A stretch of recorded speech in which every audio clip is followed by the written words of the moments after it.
नमस्कार, मैं संजय बघेल और आप देख रहे हैं राष्ट्रवाद का विशेष कार्यक्रम चर्चा। और आज हमारे मेहमान हैं सिवनी के भाजपा नेता सुनील बघेल जी। सुनील बघेल जी, बहुत बहुत स्वागत है। आप किसान नेता के रूप में काफ़ी पहचाने जाते हैं और इसके पहले आपने जो जुलानिया जी थे उनके खिलाफ में भी प्रदर्शन किया था, तो उस प्रदर्शन के मामले में आपके ऊपर एक मामला भी कायम हुआ था, तो क्या हुआ है उसका, और मतलब कि किसानों के लिए अभी तक आपकी क्या क्या मांगे रहेंगी? धन्यवाद संजय भाई। राष्ट्रवाद के समस्त दर्शकों को मेरा यथायोग्य प्रणाम। ठीक आपकी जानकारी है, मैंने पेंच नहर को लेके एक आंदोलन किया था 2011 में। दुर्भाग्य से इस योजना को, पेंच नहर परियोजना को, चूंकि यह परियोजना बहुत पुरानी हो गई थी, बहुत अधिक समय परियोजना के हो गए थे, इसलिए इस परियोजना को प्रदेश सरकार से केंद्र सरकार के लिए इस परियोजना को बंद करने का प्रपोजल जाने की सूचना मुझे प्राप्त हुई थी। उस समय मैं सिवनी ग्रामीण का भारतीय जनता पार्टी का मंडल अध्यक्ष हुआ करता था। तो जब मुझे ये जानकारी प्राप्त हुई कि इस परियोजना को बंद करने का प्रपोजल भारत सरकार के पास में पहुंचाया जा रहा है, तो मैंने माननीय शिवराज सिंह चौहान जी को भी ज्ञापन दिया। छिंदवाड़ा में जब माननीय शिवराज सिंह चौहान जी आए हुए थे, उनको भी ज्ञापन दिया, किसानों को लेकर यहाँ से गया था। उस समय में माननीय अरविंद मेनन जी यहाँ के संगठन महामंत्री हुआ करते थे, उनको भी मैंने ज्ञापन दिया था। और उसी दौरान यहाँ जब मेरे ज्ञापन के पश्चात जल संसाधन विभाग के प्रमुख सचिव माननीय राधेश्याम जुलानिया जी सिवनी आए और सिवनी आके उन्होंने यहाँ बैठक लेने का प्रयास किया जिला कलेक्ट्रेट में। तो कलेक्ट्रेट में बैठक के दौरान उस सिवनी के एक बड़े कद्दावर नेता कांग्रेस के हुआ करते थे, उस समय तात्कालिक वो प्रतिपक्ष के नेता थे, आज वो ब्रह्मलीन है। उन्होंने सर्किट हाउस में उनको राधेश्याम जुलानिया जी को बुला लिया था कलेक्टर के सभा कक्ष से, और सर्किट हाउस में वो तमाम किस्म की चर्चाएं कर रहे थे बंद कमरे के अंदर में। मैं ज्ञापन लेके किसानों के साथ में सर्किट हाउस में आया था और माननीय राधेश्याम जुलानिया जी से मिलने का प्रयास किया था कि इस परियोजना के संबंध में मुझे आपको ज्ञापन देना है किसानों के साथ। तो मैंने बाकायदा अपना विनम्रता पूर्वक उनसे समय लिया, उनको अपना अंदर चिट्ठी भेजा कि मुझे मिलना है, परंतु उन्होंने लगातार मुझे मिलने मना किया, नहीं मिला। तब नहीं मिले, तब मैं किसानों का नेतृत्व करते हुए दरवाजा को अंदर खोल के दरवाजा मैंने और अंदर जाकर उनसे मैंने बोला कि आप इतना देर यहाँ पे बैठे हुए हैं, किसान आपका इंतजार कर रहे हैं, आप एक ज्ञापन लेने में इतना समय लग रहा है। उन्होंने कहा, ठाकुर साहब आप तो भोपाल में भी इनसे बंद कमरे में बैठ के चर्चा कर सकते थे, आपको चाहिए कि यहाँ के किसानों को इनसे मिलवाएं, पर आप तब उसी दौरान वो भड़क के माननीय प्रमुख सचिव खड़े हो गए और बोले इतनी बदतमीजी करते हो, और वो तमाम किस्म की बातें हुई। तो मैंने कहा आपको ज्ञापन लेना पड़ेगा। बोले मैं ज्ञापन नहीं लेता। मैंने उनसे बोला था उस समय में, मैंने कहा कि आपको ज्ञापन लेना पड़ेगा, you are a public servant. तो निश्चित तौर पर ईगोस्ट के चलते चलते उनको वो बात मेरी बुरी लग गई थी और उन्होंने गाड़ी में स्वयं चलाते हुए सर्किट हाउस आए थे वहां कलेक्टर सभा कक्ष से, और गाड़ी में बैठते बैठते बोले मैं ज्ञापन नहीं लूंगा, और गाड़ी चलाने का प्रयास करने लगे। मैं गाड़ी के सामने उनके खड़ा हो गया। मैंने कहा आपको ज्ञापन लेना पड़ेगा, अदरवाइज गाड़ी हमारे ऊपर से आपको लेके जाना पड़ेगा। इसी दौरान किसी ने डॉक्टर ढाल सिंह बिसेन जी को फोन करके बताए होंगे कि वही जो हमारे किसान बंधु थे उन लोगों में की जुलानिया जी जाने लगे हैं और सुनील की जुलानिया जी के साथ में बहुत तू मैं की होती है। तो डॉक्टर साहब भी यहाँ पे वापस आ गए थे और फिर जुलानिया ने ज्ञापन भी लिए। ज्ञापन लेने के बाद में फिर 1 घंटे वहाँ खड़े रह के चर्चा भी की है और बोले कि ठीक है, बोले मैं अपना जी परियोजना चालू रहेगी, और वहाँ जो बांध के जैसे स्थान पे बनना है वहाँ के लोगों ने जो मुआवजा ले लिया है और मुआवजा लेने के पश्चात भी जो जगह खाली नहीं कर रहे हैं, तो मैं फोर्स लगा के वहाँ से जगह खाली करवाऊंगा और इस परियोजना को मूर्त रूप दिया जाएगा। इतनी सब तमाम बातचीतें हुई, परंतु उनका ईगो उनके आड़े आ गया था और उन्होंने मेरे खिलाफ FIR करवाया था। करना तो उनको स्वयं चाहिए था, परंतु एक यहाँ के एडमिनिस्ट्रेटिव सब इंजीनियर के माध्यम से उन्होंने मेरे खिलाफ FIR करवाया था कि मेरे बॉस के साथ में, माननीय सचिव के साथ में इनके सुनील बघेल के द्वारा हाथापाई की गई, मेरी फाइल फोड़ दी गई, फेंक दी गई और मेरे हाथ पैर तोड़ दिए गए। इस प्रकार की झूठी एक शिकायत मेरे खिलाफ 2011 में करवाई गई थी। निश्चित तौर पर, परंतु जब मन साफ होता है और नेक नियत होती है तो ईश्वर भी आपका साथ देता है। मुझे किसी भी प्रकार का कोई वो नहीं हुआ, मेरी गिरफ्तारी नहीं हुई, और मैंने नेक्स्ट डे, उसमें शनिवार का दिन था, वो नेक्स्ट मंडे को जैसी वर्किंग आवर में था, मुझे अग्रिम जमानत मुझे प्राप्त हो गई थी। तमाम धाराएं जितनी हो सकती थी वो सारी धाराएं लगाई गई थी, परंतु मुझे फिर पेज के लिए आपने काफी संघर्ष किया और उसमें कामयाब हुआ मैं। 2019 में उस प्रकरण से मुझे बरी किया गया। जुलानिया साहब ने गवाही के रूप में अपना नाम लिखवाए थे, परंतु उन्होंने गवाही देने आए नहीं। 3 बार उन्होंने जुर्माना भी पटाया 500 रुपए का गवाही ना देने के लिए, पर माननीय जज साहब ने ही मुझसे अनऑफिशियल एक बातचीत किया था। मुझे हालांकि इस बात चर्चा नहीं करना चाहिए, परंतु चूंकि अब केस खत्म हो गया है तो जज साहब ने माननीय मुझसे अनऑफिशियल चर्चा किया था कि अब सुनील, जब मुद्दई जो मुख्य जिस आदमी ने आपके खिलाफ केस लगाया था वही आपको पहचानने से इंकार कर गया है, तो अब गवाही के पीछे मत पड़ो। अन्यथा मेरी तो जिद थी कि राधेश्याम जुलानिया यहाँ आए और गवाही दें, पर मैं भी बात को माना और केस मेरा 2019 में खत्म हुआ। इसी तरह मैं किसानों के लिए लगातार जिले में लड़ाई लड़ते रहता हूँ। मंडी में भी एक बार जब गेहूं की फसल पूरी की पूरी भीग गई थी, उस समय भी मैंने जगह जहाँ आंदोलन करके किसानों के हित में लड़ाई लड़ा। तो मैं किसानों के हित में, युवाओं के हित में लगातार मेरा प्रयास रहता है कि उनको शोषित ना किया जाए। मैं छात्र जीवन में भी छात्रों से जो अतिरिक्त फीस ले ली जाती थी, उस समय विद्यार्थी परिषद का काम करता था, जब छात्रों से अतिरिक्त फीस ले ली जाती थी, जन भागीदारी का नया नया प्रचलन हुआ था जन भागीदारी के नाम से, तो अनेकों बार मैंने छात्र आंदोलन किया और अतिरिक्त रूप से ली गई फीस को भी वापस करवाया था। लगभग 15 साल से भाजपा की सरकार है प्रदेश में, तो सिवनी के किन विकासों को आप देखते हैं कि जो भाजपा के द्वारा कराए गए? सिवनी जिला ही मात्र नहीं, संपूर्ण मध्य प्रदेश में जो विकास हुआ है उसी विकास में सिवनी भी अछूता नहीं रहा है। सिवनी में भी विकास हुआ है निश्चित तौर पर, परंतु मैं स्वीकार करता हूं कि जिस गति से और जिस स्तर से बालाघाट और छिंदवाड़ा का विकास हुआ है, उस गति और उस स्तर से सिवनी का विकास होने में कहीं ना कहीं हम पीछे रह गए हैं। अभी वर्तमान में चुनाव है और हो सके तो 1 सप्ताह के अंदर में आचार संहिता भी लग जाएगी। इस समय भाजपा में दावेदारों को लेकर काफी लंबी लिस्ट देखी जा रही है, उसमें आपकी दावेदारी भी बताई जा रही है, तो क्या कहेंगे? निश्चित तौर पर चुनाव हर 5 साल में आते हैं। उस 5 साल में जो नेतृत्वकर्ता लोग होते हैं वो निखर के सामने आते हैं, बाहर आते हैं। नेतृत्वकर्ता अपना नाम उनका चलता है, उनको नेतृत्व करने का अवसर दिया जाए ऐसा प्रयास होता है। और अन्य नामों में मेरा भी एक नाम है कि मुझे भी, क्योंकि समाज के अंदर भी और युवाओं में भी और किसानों में भी मुझे भी सिवनी से विधायक के रूप में देखा जा रहा है। और किसान भी समझते हैं कि मेरे जैसा एक किसान नेता को एक अवसर मिलना चाहिए यहाँ सेवा का, ताकि जो यहाँ सिवनी जिले में मुख्य रूप से कृषि ही एक व्यवसाय है, कृषि ही यहाँ सेवा का एक माध्यम है, और हम कृषि में भी यहाँ अभी थोड़ा पिछड़े हैं। पानी हमको प्रॉपर मिल नहीं पा रहा है। शासन की योजनाओं से नहरें भी बनी हैं, परंतु वो भी जीर्ण शीर्ण अवस्था में है, उनको भी ध्यान नहीं दिया गया बनते समय। इस वजह से पानी प्रॉपर खेतों में नहीं पहुंच पा रहा है। युवाओं की स्थिति ऐसी है कि युवा यहाँ के जो है वो लगातार नशे में लिप्त हैं। आपको भी एक पत्रकार होने के नाते जानकारी है कि यहाँ ब्राउन शुगर और सफ़ेद पाउडर का भी चलन आ गया है। पहले तो शराब तक सीमित थे, अब परंतु इतने सब होने के बावजूद भी आप देखते हैं कि ब्राउन शुगर पकड़ी जाती है, बेचने वाला पकड़ा जाता है, पर जड़ तक ना पुलिस प्रशासन जा पा रहा है कि भाई ब्राउन शुगर कहाँ से आ रहा है, कौन पेडलर है, इसमें कौन लाभान्वित हो रहा है। इसकी जड़ तक जाने का जिला प्रशासन ने भी प्रयास नहीं किया है। निश्चित तौर पर इसकी जड़ तक में जाना चाहिए। क्यों? क्योंकि ये आने वाली पीढ़ियों को पंगु बनाने का काम कर रहे हैं। अपराध की दृष्टि से यदि देखें तो चाहे जब तमंचा बंदूक से गोली चल जाती है, तमंचा बंदूक चलाने वाला आदमी पकड़ा जाता है, तमंचा जब्त हो जाता है, जिसके ऊपर बंदूक चलती है वो या तो काल कलवित हो जाता है या अस्पताल में भर्ती होता है, केस बनता है, जमानत हो जाती है, गिरफ्तारी होती है, जमानत हो जाती है, परंतु वो बंदूक व तमंचा कहाँ से आया है, कौन बेच रहा है, इस पे भी पुलिस प्रशासन ने हमें अभी तक ध्यान दिया नहीं। ना ही कोई बड़े पैमाने पे बड़े डीलरों को कोई पकड़ा गया, जबकि निश्चित तौर पर बगैर डीलर के, बगैर बड़े लोगों के संरक्षण में यह काम नहीं हो रहे हैं। तो निश्चित ही और तो और आपकी भी जानकारी में है, ताजुब तो इस बात का है कि हमारे सिवनी जैसे गंगा जमनी तहजीब वाले जिले में बड़ा शांत प्रिय जिला था, यहाँ शराब के विरोध में महिलाओं को आगे आके आंदोलन करना पड़ रहा है। तो जिस शहर में, जिस जिले में महिलाओं को शराब जैसी कुरीतियों के, मतलब शराब माफियाओं अपराध पर अंकुश लगाने में प्रशासन खेल रहा है, कहीं ना कहीं मुझे किसी भी बोलने में संकोच नहीं है कि कोई ना कोई तो खामी रह गई है। इसके कारण ना शराब माफिया में कंट्रोल है, हर गांव में शराब बिक रही है, तमंचा बंदूक हर गांव में 2-4 घरों में प्राप्त हो जाएंगे। तो ब्राउन शुगर शहर के जो घनी आबादी वाले बाजार चौक हैं वहाँ ब्राउन शुगर बिकते हुए मिल जाएगा। कुछ ना कुछ तो हमें कोई ना कोई कमी रह गई है कि इतना शांत प्रिय जिला हमारा अपराध में इस कदर आगे बढ़ गया है। आज बारूदों को ढेर पर है एक प्रकार से। बराबर।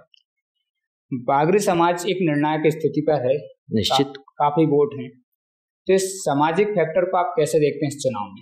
देखिए, मैं विद्यार्थी परिषद के समय से राजनीतिक जीवन में रहा हूँ, सार्वजनिक जीवन को मैं काम करता हूँ।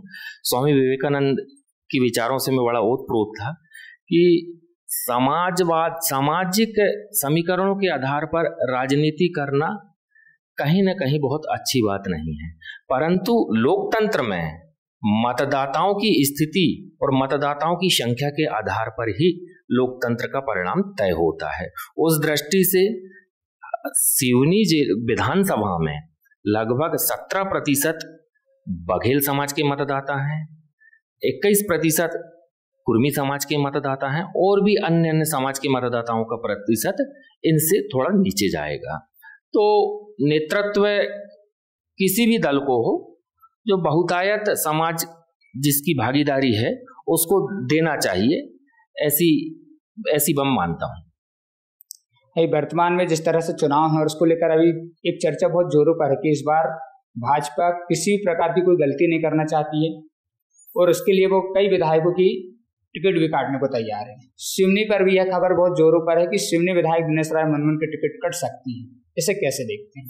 देखिए, अभी विधानसभा का चुनाव है और भाजपा अकेली क्या, कोई भी राजनीतिक दल हो, वो किसी भी चुनाव में किसी भी प्रकार का कोई कसर छोड़ना नहीं चाहती और नहीं भी चाहिए, क्योंकि सार्वजनिक जीवन में आप चुनाव की स्थिति में यदि आप खड़े हैं तो वह चुनाव जो है एक युद्ध का मैदान है और युद्ध के मैदान में किसी भी प्रकार की कोई चूक किसी भी दल को नहीं छोड़ना चाहिए। रही बात भारतीय जनता पार्टी की, तो भारतीय जनता पार्टी के विभिन्न माध्यमों से अपने सर्वे हैं, उन सर्वे के आधार पर भारतीय जनता पार्टी भी निर्णय लेगी, कुछ सर्वे के आधार पर निर्णय लेगी, कुछ संभावनाओं के आधार पर निर्णय लेगी। अनेकों बार संभावनाओं के आधार पर भी दल निर्णय लेते हैं। और रहा सवाल सर्वे का, रहा एंटी इनकम्बेंसी का, तो 10 साल की विधायकी के दौरान एंटी इनकम्बेंसी यदि कोई है तो वो स्वाभाविक है। मतलब कि कार्यकाल बहुत अच्छा है, लेकिन सिर्फ विरोध के चलते में टिकट काटी जा सकती है। देखिए, कार्यकाल अच्छा या बुरे का पैमाना तो जो जनता जनार्दन है, वो जनता जनार्दन जब मत देने जाएगी उस समय वो परिणाम बताएगी कि कार्यकाल अच्छा था या बुरा है। अब विषय आता है टिकट का, अभी अपन टिकट की बात करें, अब विषय आता है टिकट का, तो टिकट देते समय भिन्न भिन्न प्रकार के छन्ने लगते हैं, भिन्न भिन्न प्रकार की कमेटियां रहती हैं। उन सभी कमेटियों से जो व्यक्ति खरा उतरेगा उसे राजनीतिक दल अपना प्रत्याशी बनाता है, अपना चेहरा बनाता है। क्यों? क्योंकि कोई भी राजनीतिक दल का विधानसभा में उसका प्रत्याशी ही उसका चेहरा होता है। भाजपा ने अभी केंद्रीय मंत्रियों और सांसदों को जिस तरह से विधानसभा चुनाव में टिकट दिया है, उसको लेकर कांग्रेस कह रही है करके भाजपा भय में है और इसी कारण से अपने केंद्र के नेताओं को विधानसभा और प्रदेश में लाकर उतार रही है। कैसे, क्या कहेंगे? कांग्रेस भय में है या कांग्रेस कह रही है कि भाजपा भय में है? यह तो उचित, कांग्रेस का आरोप है कि भाजपा भय में। उचित समय आने पे उसका जवाब जनता मध्य प्रदेश की देगी, चूंकि न इस जिले का यह विषय है, हाँ निश्चित तौर पर इस प्रदेश का यह विषय है। तो प्रदेश के नेताओं ने जो निर्णय लिया है वो निश्चित ही 18 साल की सरकार के बाद यह निर्णय जो अभी प्रदेश के नेताओं ने लिया है तो भय के कारण तो नहीं लिया होगा। नेतृत्व के प्रति अपनी जो है वो निष्ठा और ईमानदारी और अच्छा प्रखर नेतृत्व लाने का प्रयास कर रहा है, ऐसा मैं मानता हूँ। इसी मंशा के साथ में नेतृत्व ने इन लोगों को प्रदेश में उतारा है। प्रदेश में दूसरा नजरिया यह भी बन रहा है कि जिस तरह से केंद्र ने सांसदों को उतारा है, केंद्रीय मंत्रियों को उतारा है, तो कहीं ना कहीं मुख्यमंत्री के रूप में इनका विकल्प तैयार किया जा रहा है। देखिए, मैं इस बात के जवाब देने के लिए अपने आप को सक्षम नहीं पाता, परंतु मुख्यमंत्री का विषय तो विधायक दल से ही तय होता है, बाकी तो सब चर्चा का विषय रहते हैं। जैसे अगर भाजपा ने आपको प्रत्याशी के रूप में सिवनी विधानसभा में एक मौका दिया, तो आपके विजन क्या है कि आप सिवनी विधानसभा के लिए क्या करना चाहेंगे? देखिए, मेरी पीड़ा है युवाओं को रोजगार मिले, प्रत्येक घर के एक युवा को रोजगार मिले। अब रोजगार शासकीय हो या जनप्रतिनिधि के हस्तक्षेप से स्वरुचि लेके, व्यक्तिगत रुचि लेके अपने क्षेत्र की जो परिवार हैं उन लोगों में से एक एक परिवार में एक एक व्यक्ति के पास में कोई ना कोई उद्योग धंधा हो, ऐसा यदि जनप्रतिनिधि व्यक्तिगत रुचि लेगा तो मैं मानता हूं कि उसमें भी कोई ऐसा नहीं है कि वो पूरा ना हो सके। रहा सवाल जो नशे की स्थिति बन रही है जिससे समाज बिगड़ रहा है, तो जनप्रतिनिधि होने के नाते मैं प्रशासन में इतनी कसावट लाने का प्रयास करूंगा कि कोई भी घर जो है वो नशे के कारण ना हो जड़े। आज भी अब जब सुबह मैं मॉर्निंग वॉक में निकलता हूं तो मैं देखता हूं कि सुबह 6 बजे, मैं शराब दुकान का नाम नहीं लूंगा और किस क्षेत्र का वो भी नहीं बताऊंगा, निश्चित ही मैं लूघरवाड़ा में रहता हूँ और वहां से निकलता हूँ तो पॉलिटेक्निक वाले तिराहे से घूमते हुए घर जाता हूँ, तो मैं देखता हूँ कि सुबह 6 बजे दुकान की खिड़की को खटखटाते हुए जो नशे में लिप्त लोग हैं वो देखे जाते हैं, और 15 से 20 और एक दिन नहीं, रोज प्रत्येक दिन देखे जाते हैं। धीरे से अंदर से दुकान वाला भी उठता है, एक कर्मचारी, और वो एक छोटी खिड़की होती है, वो छोटी खिड़की से उनको जो मांगते हैं वो उनको देता है। तो मेरा शराब व्यापारियों से भी टिकट मिले ना मिले, चुनाव जीतूं लड़ूं ना लड़ूं, वो बात का प्रश्न है, पर आपके माध्यम से एक बात मैं बताना चाहता हूं कि शराब व्यापारियों को इतनी नैतिकता का पालन करना चाहिए कि जब जो शासकीय समय है उस शासकीय समय पे ही दुकान को खुलवाएं। निश्चित तौर पे दुकान तो जो है बड़ा ही टेक्निकल विषय है, दुकान शासकीय समय पे खोलते हैं वो, परंतु उनका कहना रहता है कि हमारे कर्मचारी बाहर के रहते हैं और दुकान के अंदर वो सोते हैं, इसलिए दुकान हमारी कभी भी दरवाजे खुल जाते हैं। तो मेरा उनसे हाथ जोड़ के निवेदन है उन शराब व्यापारियों से कि थोड़ा नैतिकता का पालन करते हुए अपने कर्मचारियों को बोलें कि सुबह 6-8 बजे तक, जब तक आपकी दुकान खुलने का समय नहीं होता तब तक किसी को भी छोटी खिड़की से शराब ना दें। मतलब कितना नुकसान होगा? 24 घंटा चल रहा है। निश्चित कितना नुकसान होगा आपका? नहीं होगा नुकसान आपका, परंतु आप कल्पना करिए कि जिसके घर का नौजवान सुबह 6 बजे उठते ही से शराब की दुकान की तरफ में निकल गया होगा, उसके घर के छोटे बच्चे, महिलाएं और बुजुर्ग, उनके मन में क्या बीतती होगी कि हमारे पापा कहाँ गए, हमारा लड़का कहाँ गया। क्यों? क्योंकि उनको तो पता है कि जे फिर वहीं चला गया। तो कुछ नैतिकता का पालन करते हुए, कुछ मैं कहता हूँ संवैधानिक नहीं तो सामाजिक सरोकार का पालन करते हुए, सामाजिक कर्तव्यों का पालन करते हुए अपने गद्दीदारों को बोलें कि सुबह जब दुकान खोलने का समय है तभी शराब वितरण करें। एक दिन किसी को वो लगेगा, 2 दिन जब शराबियों को लगने लगेगा कि यार नहीं हमको नहीं मिलेगी, तो वो भी मन मार के घर पे बैठेंगे। मतलब जनता का आशीर्वाद मिला और आप विधायक बनते हैं तो शराब माफियाओं के लिए आप सहमत बनेंगे? निश्चित नहीं, सहमत तो नहीं बनूंगा, मैं उनको भी सामाजिक पाठ पढ़ाऊंगा और उनको संवैधानिक कानून, तो संवैधानिक रूप से उनको शराब का ठेका लेने में कोई नहीं रोकता कि शराब एक संवैधानिक रूप से आपने ठेका लिए हैं। परंतु मैं आपके ही इस राष्ट्रमार्ग चैनल के माध्यम से बोलना चाहूंगा कि कुछ संवैधानिक कानून के ऊपर सामाजिक मर्यादाएं भी हैं, तो उन सामाजिक मर्यादाओं का पालन करें। सबके बाल बच्चे, सबके परिवार हैं, तो इतना चिंतन करें कि आखिर हमारे कारण किसी के घर की पीढ़ियां क्यों बर्बाद हो रही हैं। और आपको संवैधानिक अधिकार 10 से 5, 10 से 8, 10 से 10 जो भी दुकान खोलने का मिला उतने में ही काम कर ले, भगवान आपको उतने में ही पूरी कर देगा। बाकी समय में कम से कम कुछ तो अपना सामाजिक दायित्व का पालन करें। मैं सहमत नहीं लाऊंगा, परंतु संवैधानिक के साथ साथ सामाजिक मर्यादाओं का पालन करना जरूर सिखा दूंगा। और क्या प्राथमिकताएं रहेंगी विधानसभा के लिए? युवाओं को रोजगार मिल जाए, प्रत्येक खेत में नहर से पानी पहुंच जाए और उनको उचित बाजार किसान को मिल जाए। युवाओं को जो रोजगार से जो उत्पादन होता है उस उत्पादन का उनको उचित बाजार मिले, और जो भटक रहे हैं यहाँ वहां उनको ठीक लाइन और ठीक रास्ता मिल जाए। एक सार्वजनिक जीवन में इतना ही बहुत महत्वपूर्ण होता है, और यही राम राज्य है और यही धर्म राज्य है। स्वास्थ्य व्यवस्थाएं बहुत चरमरा चुकी हैं, क्या कहेंगे? नहीं, हेल्थ के विषय में तो देखिए पहले से स्वास्थ्य व्यवस्थाएं काफी ठीक हुई हैं। इतनी बड़ी महामारी आने के बावजूद भी हम लोग आज आप और हम सब बैठे हैं तो यही ईश्वर की और स्वास्थ्य विभाग की ही मेहरबानी है। रहा सवाल स्वास्थ्य विभाग की व्यवस्थाओं को चरमराने में, तो उसके लिए पार्टी ऊपर स्तर पे चिंतन में भी रही है, जो केंद्र से भी है कि इतने मेडिकल कॉलेज खोल देंगे, इतने डॉक्टर बना देंगे कि जो आज हमें डॉक्टरों की समस्या पैदा होती है वो डॉक्टरों की समस्या पैदा नहीं होगी। क्यों? क्योंकि अधिक से अधिक डॉक्टर बन जाएंगे तो स्वास्थ्य सेवाएं गांव-गांव में अच्छे से अच्छी मिलने लगेंगी। जैसे कि देखा गया है कि व्यापार को लेकर आपने बार बार बोले कि व्यापार मेरी प्राथमिकताएं रहेंगी, लेकिन सिवनी जिले में 1990 से भाजपा जीतती चली आ रही है, सिवनी विधानसभा विशेषकर है, लेकिन व्यापार को लेकर युवाओं को रोजगार देने के लिए कोई बड़ा उद्योग आज तक स्थापित नहीं हो पाया। तो चूक कहाँ मानते हैं आप? देखिए, 4000 एकड़ जमीन, 4000 हेक्टेयर जमीन सिवनी जिले में औद्योगिक क्षेत्र के नाम से घोषित है। वहाँ सभी किस्म की सुविधाएं भी शासन उद्योगपतियों को देती है, परंतु बावजूद इसके बड़े उद्योगपति सिवनी की तरफ कूच नहीं किए। हमारा जिला नेशनल हाईवे में सबसे सर्वाधिक यदि फैला हुआ कोई जिला है तो वो सिवनी जिला है। इसके भी बावजूद हम यदि उद्योग में हमारी इच्छा शक्ति के चलते ही कहीं ना कहीं पीछे हैं, या मुझे अवसर मिलेगा तो मैं उद्योगपतियों को यहाँ लाऊंगा। छोटे छोटे उद्योगपति जो सिवनी जिले में भी बहुत सारे उद्योगपति हैं जो जिनमें उत्कंठा है कि उद्योग करने की है, जो खुद भी उद्योग करते हैं और 10 लोगों को रोजगार भी उपलब्ध कराएंगे, तो उनको भी बैंकर्स के माध्यम से उनको सुविधाएं उपलब्ध कराऊंगा। यदि उन्हें किसी प्रकार की एनओसी में कहीं कोई तकलीफ आएगी तो मैं बाकायदा अपना उनके लिए एक दिन फिक्स करूंगा, उद्योगपतियों के लिए भी और छोटे उद्योग चालू करने वालों के लिए भी, स्टार्टअप के लिए भी।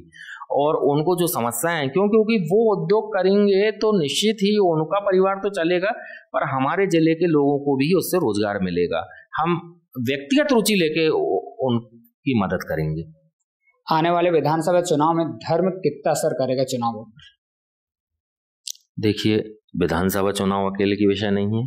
धर्म तो व्यक्ति के जीवन में उठते से लेके सोते तक हर जगह असर करता है। जो धर्म के अनुरूप होगा वो आगे चलेगा।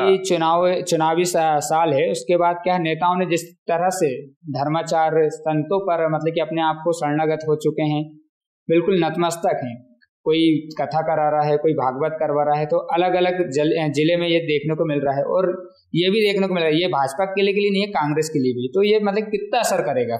देखिए, सब अज्ञात भय से ग्रसित हैं, तो अब बूटी ढूंढ रहे हैं कि कहीं से कोई बूटी मिले। मैं व्यक्तिगत रूप से इस बात का पक्षधर नहीं हूं, और धर्माचार्यों को भी बचना चाहिए, क्योंकि अपने ही जिले में धर्माचार्यों को लेकर पिछले 1 महीने से जो बयानबाजी चल रही है, कहीं भी सनातन धर्म को शोभा नहीं देती। धर्माचार्य भी अपनी मर्यादाओं के, देखो मैं क्षमा चाहता हूं धर्माचार्यों से भी, अपनी मर्यादाओं के विपरीत धर्माचार्य भी आचरण कर रहे हैं, और जो हमारे जनप्रतिनिधि हैं वो भी अपने अल्प स्वार्थ के लिए धर्माचार्यों का उपयोग कर रहे हैं। देखिए, धर्माचार्यों को तो जो धर्म सम्मत है वो बात करना चाहिए, चाहे वो किसी के हित की हो या किसी के अनहित की हो। जो धर्म सम्मत है वही राष्ट्र सम्मत है, और धर्माचार्यों को तो धर्म सम्मत बात करने से ही राष्ट्र सम्मत बात हो जाती है, क्योंकि जय राम राज्य है, जय धर्म राज्य है। आपको हर हाथ को काम मिले, हर पेट को भोजन मिले, हर सर को छत मिले, हर तन को कपड़ा मिले, कहीं भय का वातावरण ना रहे, यही तो राम राज्य और यही धर्म राज्य है। धर्माचार्यों को सिर्फ इतनी बात करना चाहिए, मैं इसके पास गया, मैं उसके पास गया, धर्माचार्यों को इससे बचना चाहिए। मैं क्षमा चाहता हूँ पुनः एक बार फिर से, पर धर्माचार्यों को बचना चाहिए। क्यों? क्योंकि सनातन परंपरा जो 5000 वर्ष से की जो हमारी तपस्या है, कहीं ना कहीं हमारे कर्मों के कारण उसमें प्रश्न चिन्ह खड़े होने लगे। प्रदेश में लाडली बहना योजना कितना असर करेगी? लाडली बहना योजना अकेली नहीं, अन्य योजनाओं की फहरिस्त में एक योजना लाडली बहना योजना भी है, जो जन्म के पूर्व से लेके मरणोपरांत तक योजना है, चुनाव के करीब करीब ही लागू की गई है। और इसे ये कांग्रेसी यह भी मानते हैं कि कमलनाथ जी ने जैसे ही नारी सम्मान योजना की घोषणा की, उसके बाद भाजपा ने लाडली बहना योजना के रूप में उसकी काट निकाली। ठीक है, नारी सम्मान योजना और लाडली बहना योजना, सिर्फ आप इन दोनों नामों का ही विश्लेषण यदि करेंगे हिंदी शब्दकोश में, तो आपको परिणामों दिखने लगेंगे कि लाडली बहना योजना जो हमें प्रिय हो, मैं नारी बहना योजना को भी नाम पे कोई कटाक्ष नहीं करूंगा, पर आपके ही ऊपर छोड़ रहा हूं यह प्रश्न और दर्शकों के ऊपर छोड़ रहा हूं कि दोनों शब्दों को हिंदी शब्दकोश से निकाल के और अध्ययन कर लेंगे तो आपको समझ में आएगा कि जनता को भगवान कौन मानता है और जनता को दुकान कौन मानता है। तो आप देख रहे थे सुनील बघेल जी को, जिन्होंने बहुत ही बेबाकी से सवालों के जवाब दिया और उनके क्या विजन है विधानसभा को लेकर, और उन्होंने बहुत ही स्पष्ट तरीके से बताया कि किस प्रकार से प्रदेश में जो होने वाले चुनाव हैं वह किस प्रकार से असर करेंगे, भाजपा सरकार की योजना किस तरह से सीधे जनता को अपनी ओर खींच रही है और वह आने वाले समय में कितना असर करेगी। हम फिर मिलेंगे अगले वीडियो के साथ। नमस्कार।